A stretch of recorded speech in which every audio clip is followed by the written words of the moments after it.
चौथे चरण की तो काउंसलिंग की बात ही हमने नहीं कही।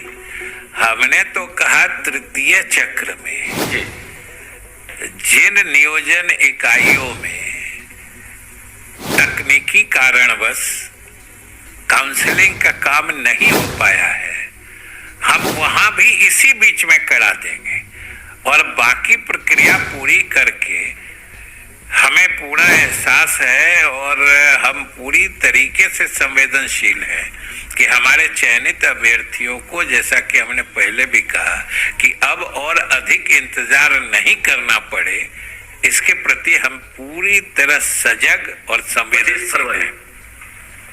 जी, 25 फरवरी में बदलाव तो नहीं है सर, बस वही सवाल। पहले से जो घोषित बातें हैं ना, उसमें कोई बदलाव नहीं होने की बात। बिल्कुल। 7वें चरण के अभ्यर्थी भी इंतजार में है, तो 7वें चरण की जो तैयारी है वो किस तरह से, उसका शेड्यूल कब से जारी करने वाले? छठे चरण की प्रक्रिया पूरी होगी, उसके बाद बची हुई रिक्तियों का आकलन होगा, उसकी समीक्षा होगी, उसका रोस्टर क्लियरेंस होगा और उसके तत्काल बाद 7वें चरण की भी नियुक्ति की प्रक्रिया प्रारंभ। 7वें चरण में क्या सिर्फ माध्यमिक वाले शामिल होंगे या फिर प्रारंभिक वाले जो टीईटी वाले हैं उन्हें भी मौका मिलेगा? सीटेट दिसंबर जनवरी वाले को? दोनों प्रारंभिक विद्यालयों में भी नियुक्तियां की जाएंगी और माध्यमिक में भी, उच्च माध्यमिक में भी नियुक्तियां की जाएंगी। तकरीबन 45% आपकी सीटें जो है खाली रह जाएगी छठे चरण में, तो क्या इस सीट को आप मर्ज करेंगे 7वें चरण में? स्वाभाविक रूप से जो रिक्तियां छठे चरण वाली बच जाएंगी वो 7वें चरण के लिए उपलब्ध हो जाएंगी। इसके अतिरिक्त जो इस बीच में रिक्तियां बनी होंगी वो भी उसके साथ जोड़ जाएंगे।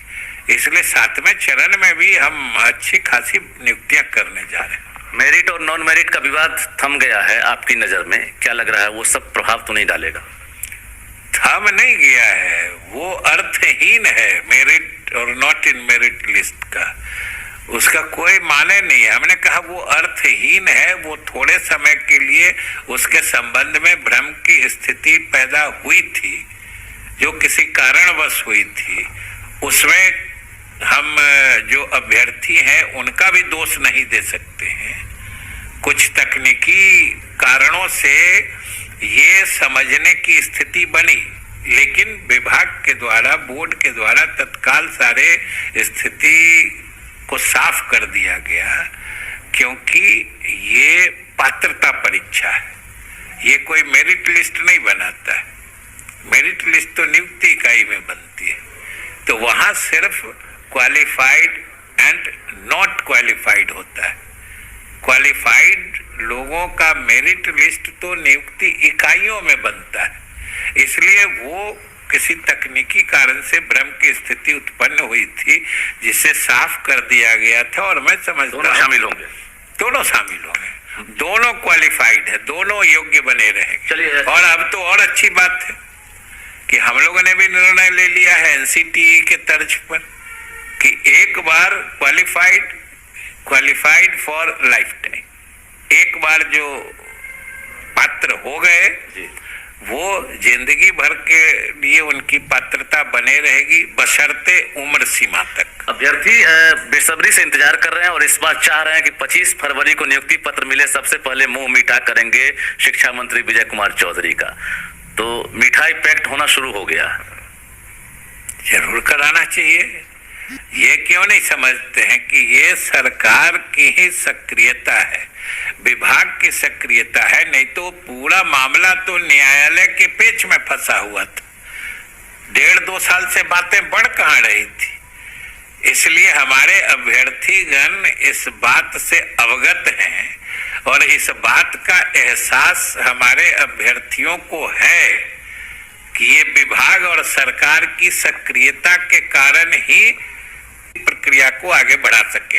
ये सभी अभ्यर्थी जानते हैं। यह सही है कि हमारे चयनित अभ्यर्थीगण नियुक्ति पत्र के इंतजार में बेसब्र हो रहे हैं, स्वाभाविक भी है जी। सरकार और विभाग भी इसको स्वाभाविक मानता है, क्योंकि लंबे इंतजार के बाद एक तो हम लोगों ने काउंसिल काउंसलिंग की प्रक्रिया पूरी कराई और उसके बाद नियुक्ति पत्र देने की स्थिति बनती है।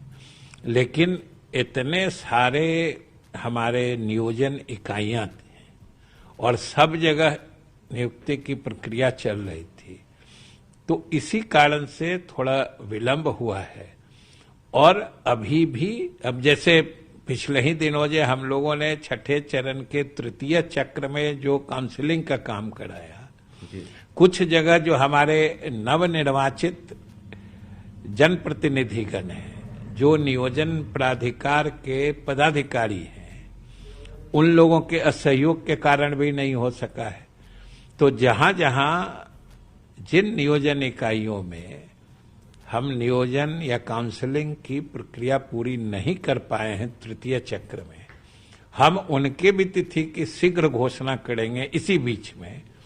और जो नियुक्ति पत्र देने का जो शेड्यूल हम लोगों ने जारी किया है या जो हम लोगों ने इसकी मंशा है शीघ्र से शीघ्र देने की, विभाग उस पर कायम है और विभाग सारे यत्न कर रहा है कि हमारे चयनित अभ्यर्थियों को अब और न इंतजार करना पड़े और न और अधिक बेसब्री का आलम बना रहे। ये शिक्षा विभाग 25 फरवरी जो तारीख है वो तय है। अब आप चौथे चरण की अगर काउंसलिंग करवा रहे हैं तो क्या लग रहा है कि जो तारीख है उसमें बदलाव की संभावना तो नहीं? चौथे चरण की तो काउंसलिंग की बात ही हमने नहीं कही, हमने तो कहा तृतीय चक्र में।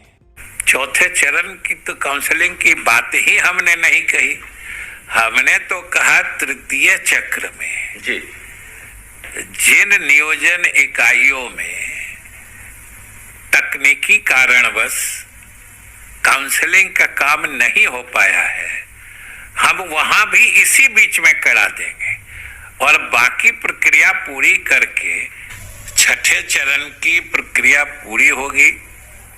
उसके बाद बची हुई रिक्तियों का आकलन होगा, उसकी समीक्षा होगी, उसका रोस्टर क्लियरेंस होगा और उसके तत्काल बाद सातवें चरण की भी नियुक्ति की प्रक्रिया प्रारंभ। सातवें चरण में क्या सिर्फ माध्यमिक वाले शामिल होंगे या फिर प्रारंभिक वाले जो टीईटी वाले हैं उन्हें भी मौका मिलेगा? सीटेट दिसंबर जनवरी वाले को?